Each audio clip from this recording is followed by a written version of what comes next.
Good morning, everyone. Treasure Troller here. I hope you're all staying safe and healthy. It's a very nice day here in Michigan, or as some would call it, FEMA Region 5. Doing okay, so I thought I'd talk to you a little bit about what you can do while you're hunkered down at home, and maybe a little bit of tips or strategies as well. I've been playing the online poker, and I tried a new strategy, so I thought I'd pass it along. I'm not going to tell you which site, and I'm not going to tell you what my screen name is. And if you are going to gamble, please gamble responsibly. So, here it goes. There has been a huge increase in the number of players that are on these sites, and I'm talking mostly about the low stakes and the micro stakes multi-table no limit hold'em tournaments. So I changed up my strategy this week, and I have cashed in every tournament. So I'm going to give you my new strategy that I've been applying. Feel free to use it if you'd like. If you don't, that's fine too. I know that sometimes it's more about feel and what you think than it is about someone else's advice. Well, first, like I said, there's been a huge amount of players, and I was getting a lot of the the donk beats. They just the players just seem to hold on to cards. They just won't fold, and so I decided there really wasn't much I could do about that. So I decided to tighten up my gameplay. And so here's what I have been doing. I'm going to tell you what I've been doing. I'm going to tell you the good part about it. I'm going to tell you the bad part about it. And then I'm going to tell you sort of the really bad part about it. I decided to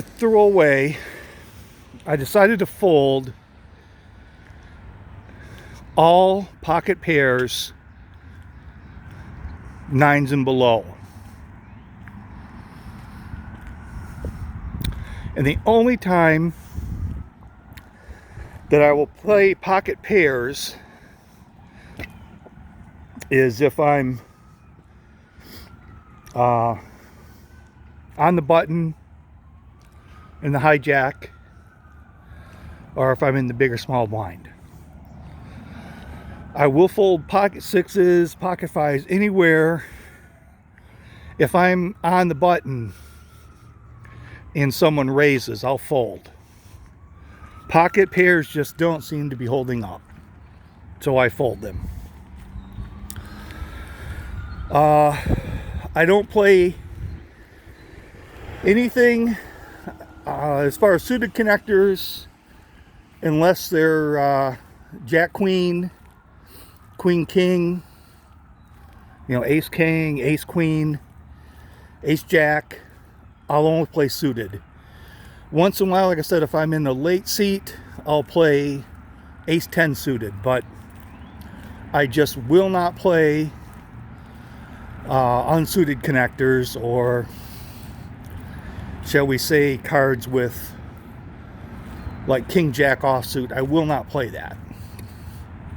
They just don't seem to hold up, and it sticks with the theory of just playing very tight, and when you've got a much better chance, you're hoping, if anything, you're hoping for a flush on the flop. So that's the strategy. Folding small pairs, mid-range pairs, and staying with the premium hand staying suited. So the good part about it is it does seem to be working. The bad part about it, well, first, you sort of blind yourself away.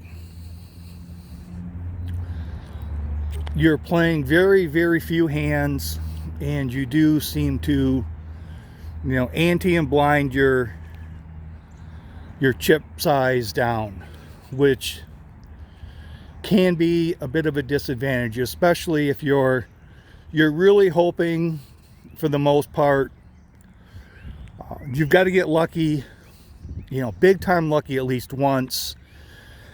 So you're kind of hoping for that, ace jack suited, where you get a couple of big stacks in the hand, and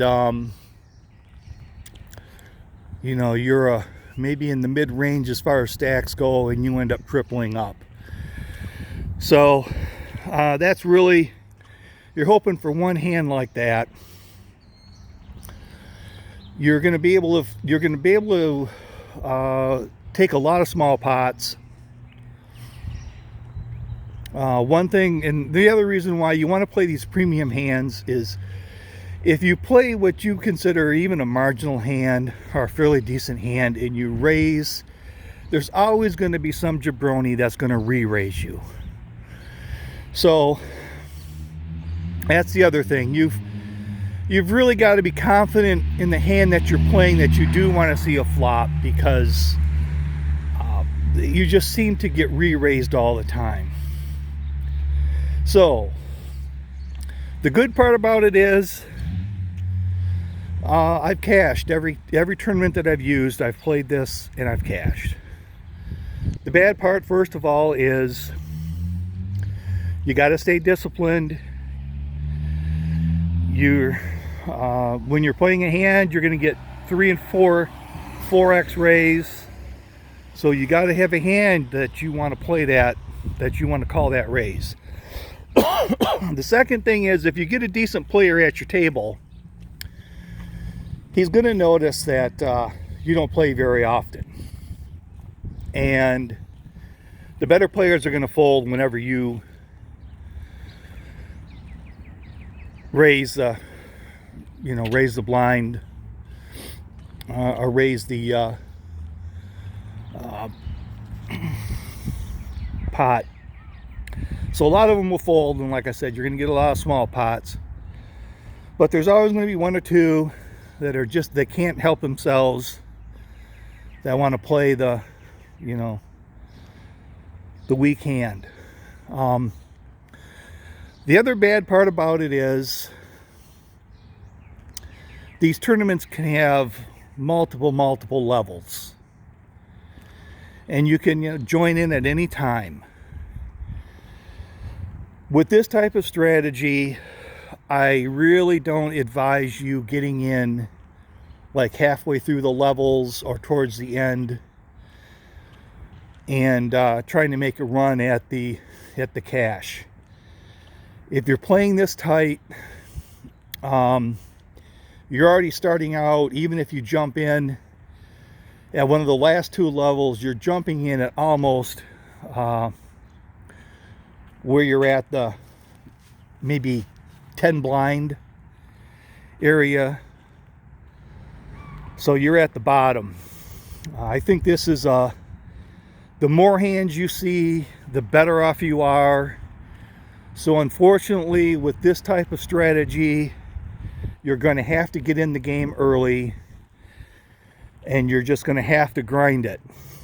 So if you want to try this strategy, I really recommend that you get in at the very, very beginning stages of the tournament, and you just got to grind. It seems to be working. Doesn't always work, but I think the biggest problems that I have faced with this strategy is the re-raises. And that's where the blinds are 500 to 1,000, and I'll raise it up to 1,500, and then some guy will re-raise to 3,500 or 4,000. And you just have to be at least fairly confident in your hand that you've got a strong hand. If you're going to call them, and I've punted chips off like that, where, you know, I can think of a few hands like sitting on the button where I've had King Jack offsuit, and I've called the big blind, and then they've re-raised, and I should have folded to begin with, or pocket fives or pocket sixes, and I've re-raised on the button, and they've 3 or 4x'd me on it. So you have to be disciplined, because you're already sacrificing chips to stay in this strategy. So the last thing you want to do is give up more chips by playing hands that you know you just shouldn't be playing because they're not part of the strategy. So there it is. Play solid, play disciplined, start in the game early, be very, very patient, and like I said, do it responsibly, and just might work out for you. So this is Treasure Troller saying aloha and good day.